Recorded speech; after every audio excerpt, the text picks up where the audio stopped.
Joining me today is Jon. Wait, I should ask you how to say it first. Is it Seidl?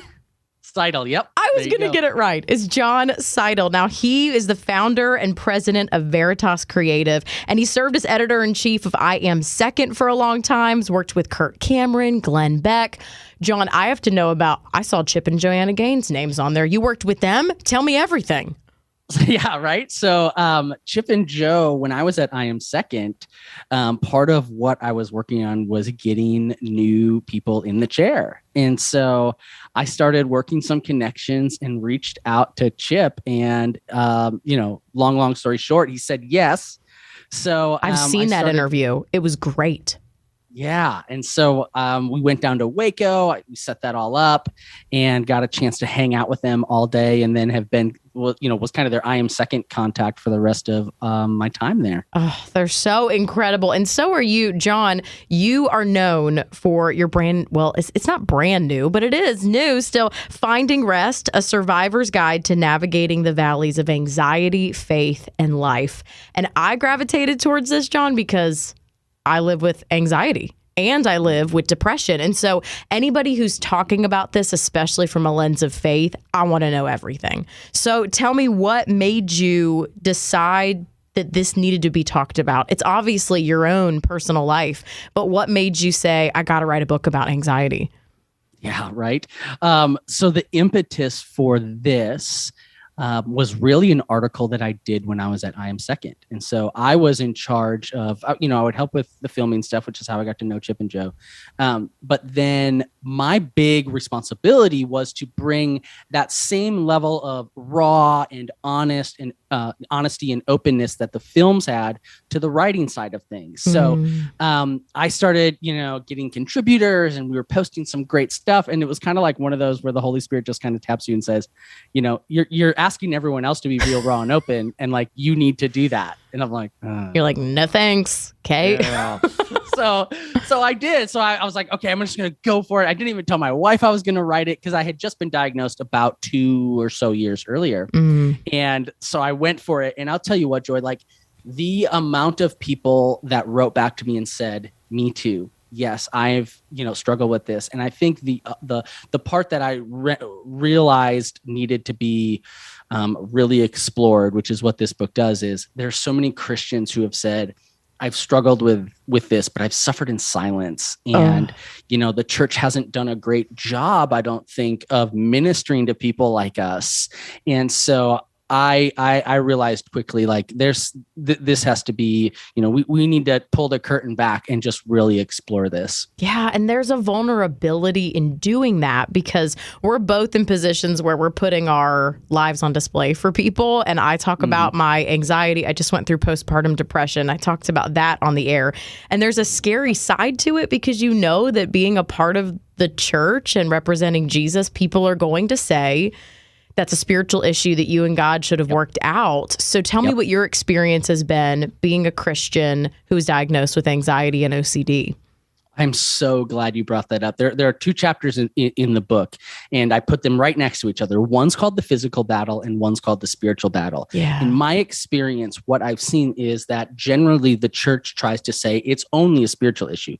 My point is, there is a spiritual component to this. There's a spiritual component to everything. You can't separate them. Right. But it's not just a spiritual battle. And so it's not an issue that only requires spiritual answers. There are physical answers to this as well. Right.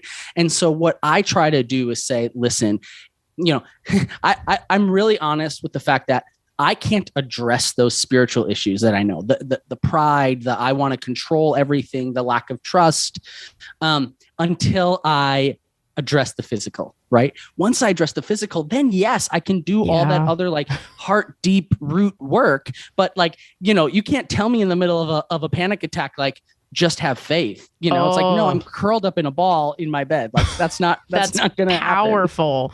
Yes. I remember when I first started doing counseling for depression, that she was like, I think you need to get on some medication. And I was like, oh, no. There's like a stigma around that. I don't want to do that. And she was like, well, until you can stop crying full on through every session. We can't do any good work. And I was like, and so it's been very freeing in my life. I'm so glad you talk about that. But, putting this book out there, have you seen some negative stuff come your way? Or are you grateful that maybe we're turning a corner when it comes to mental health in the church? I did get, it's funny you say that. I literally just got an email yesterday from someone, I think well-intentioned, but that was just like, so I tried medication. It didn't really work. Like, here's what I think is better. And I think my point that I try to make to everyone is, listen, I'm not a counselor. I'm not a psychiatrist. I'm not out here trying to diagnose everyone with a clinical issue and then get them on meds, right? But what I am trying to do is say, don't rule it out. There's an entire chapter in the book called The Little White Pill. So I'm on Prozac. I'm going to say it. Yes. And yeah. I'm on a medication right now. Where I talk about like medication is a common grace, right? It's given to us by God. And so just as, I'm not going to go to the doctor for a broken back and say, no, don't give me that pain med. What are you talking about? Like, God's going to heal me. It's like, no, like, I'm going to trust the doctors. I'm going to get on it and I'm going to take it. And it's a common grace. The Lord has given it to us. And so that's my philosophy. I would say that we are starting to turn a corner, but I still get those people who are emailing saying, oh, no. And you know what I say, Joy? I think it actually takes more faith because of the stigma that we're on, right? Or that we've encountered. It takes more faith to be on medication as a Christian sometimes because of what you just said. No. There's a stigma. Like, you have to trust that the Lord is good in that and that he has provided something for you. And so, I flip that around and some people are like, oh my gosh, you're right. It may require more faith. It does. I'm so glad that you said that. And even I got so excited when you said that you're taking something, because you want to know that you're not alone in that, because it's something that I fought for a really long time, and yet it's really, really helping me. And so can we talk about diagnosis for a second? Because a lot of people, especially now, are dealing with anxiety for the first time. What does it look like, at least for you in your story? What did it look like when you went, I think this is more than I can handle. I think this is more than a season. How did you get your diagnoses? Yes. Yeah. My wife. Really? Yeah. Well, so what happened is I think growing up, I always knew there was something different about me, right? How I describe it is, so I have anxiety and OCD. So OCD is a subset of anxiety. And so for me, it was thoughts, ideas, things I just could not get out of my head. I wasn't like a obsessive hand washer, but it was really more thought, OCD things, which is harder to diagnose. Yeah, exactly. And so I got to a point, though, about 3 years into my marriage where, it just kind of progressively got worse. And so it's for the first time someone's up close, like seeing the way you're functioning. Yeah.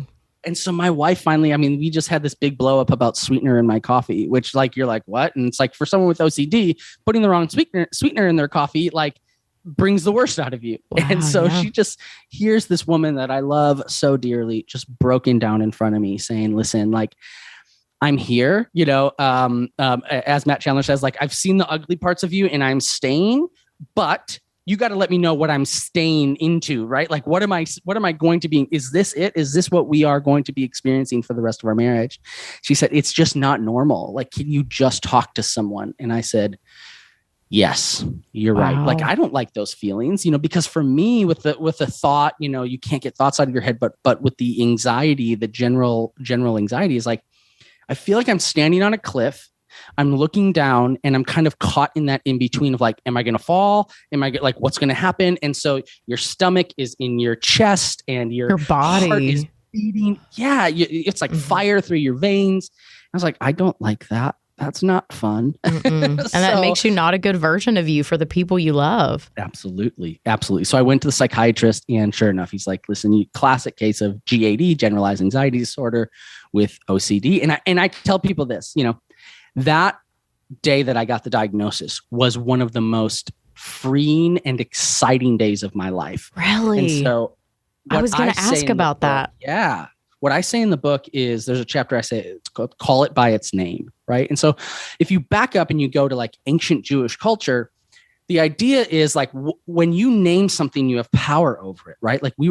Adam was given the responsibility to name the animals and it kind of showed the pecking order, if you will. So when I was able to put a name to what was going on, I could own it. Like I could fight it. Otherwise it was like, I'm blindfolded in the dark, just like, swinging a sword and not sure what I'm actually swinging at. Yeah. And so for me, it was actually this feeling of relief. Like, oh, okay.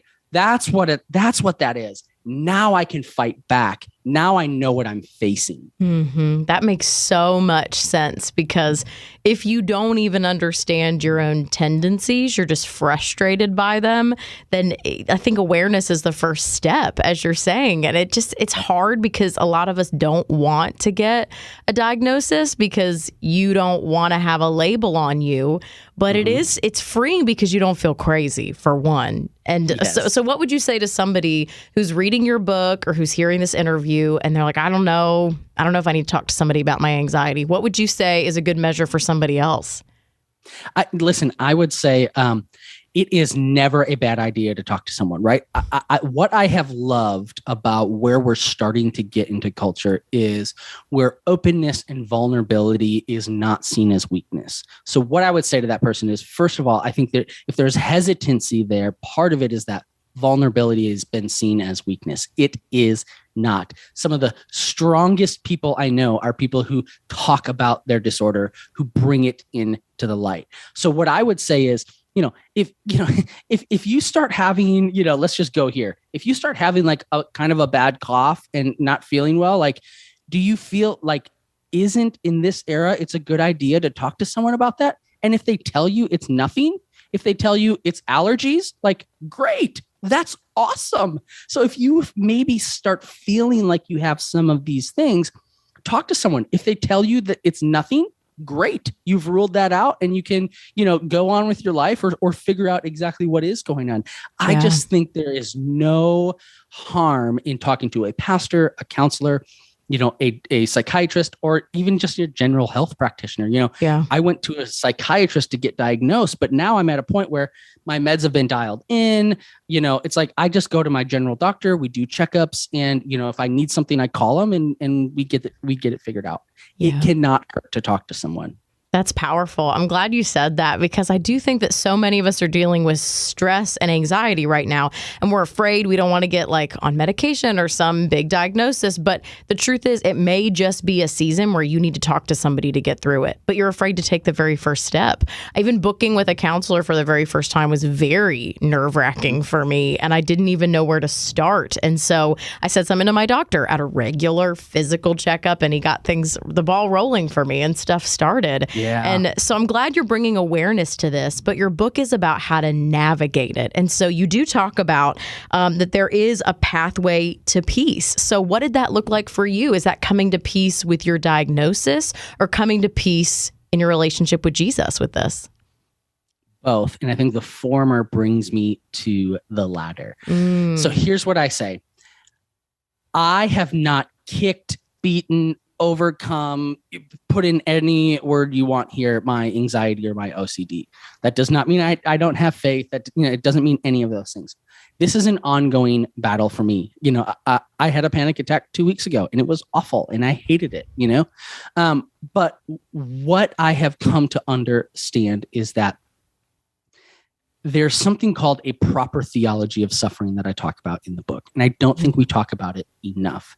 So where I have gotten is that in one sentence, a proper theology of suffering is understanding that your struggles, your difficulties, your anxiety, your postpartum is going to be used for your good and God's glory. Doesn't mean he causes them, but he has promised us. So what I have gotten to is that my anxiety is going to be used for my ultimate good and God's ultimate glory.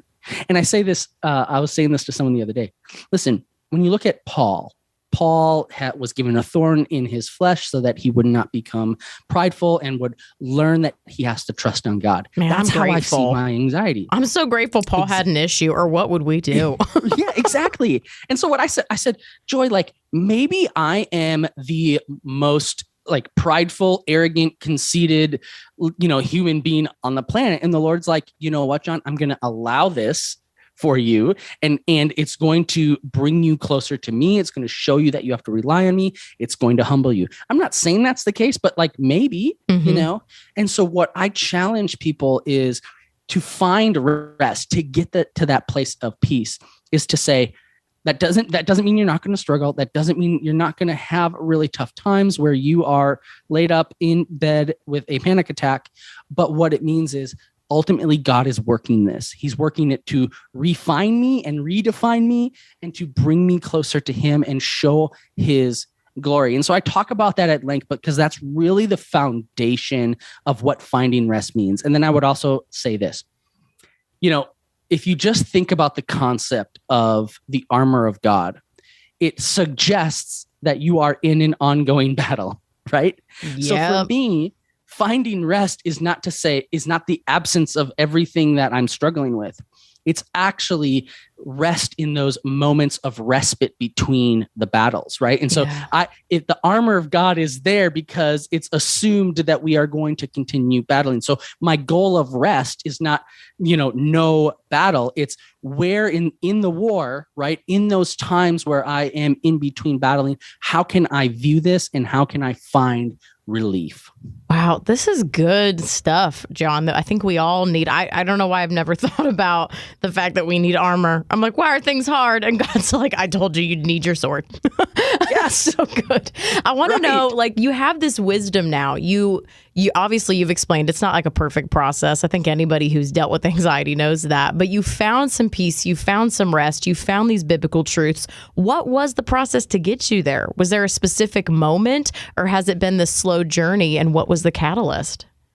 So I think, we like to think, and if you hear me, what I hope you don't hear is that this has just been like this easy linear line, from there to here, right? I write in the epilogue of the book, my wife, she kind of made fun of me at first. She's like, this is kind of a downer. And I'm like, just keep reading. The point is, like, the epilogue is called "This Is Not the End," right? And so my point is that I'm continuing to learn, like, until the moment that the publisher put this thing in print, I was still like, hey, can I add this? Can I take this out? Can I change this? Right? So it's an ongoing process for me of learning. I would say there are a couple milestones that have really helped me. One of them was, I talk about this in detail, like a conversation with my stepdad when I was younger, that I was kind of raised in a belief system that if you are struggling, especially with these type of issues, that it's your fault, that you don't have enough faith, that you're not praying, that you have maybe sin in your life that you haven't repented of. And so that was monumental for me, because in my spirit, I'm like, that's not right. But now I need to figure out why that's not right. And so that kind of started my spiritual journey, bringing me to the book of Job. And so there's an entire chapter in the book of Job talking about why that's so important and what that teaches us. So that was one thing. And then I would say there's a chapter called The Four Deaths. And so my grandparents, my sister, and my stepdad all died within the course of about 4 years. Oh, so sorry. With my sister and stepdad dying within about 2 years of each other. And so, I'm a huge C.S. Lewis fan. I named my kid Jack because that's what Tolkien called Lewis, right? And so, Lewis talks about the problem of pain. He talks about this idea that the Lord uses our struggles and difficulties to, he says he shouts to us in our pain. And so he also has this really great analogy where he says, you have not basically...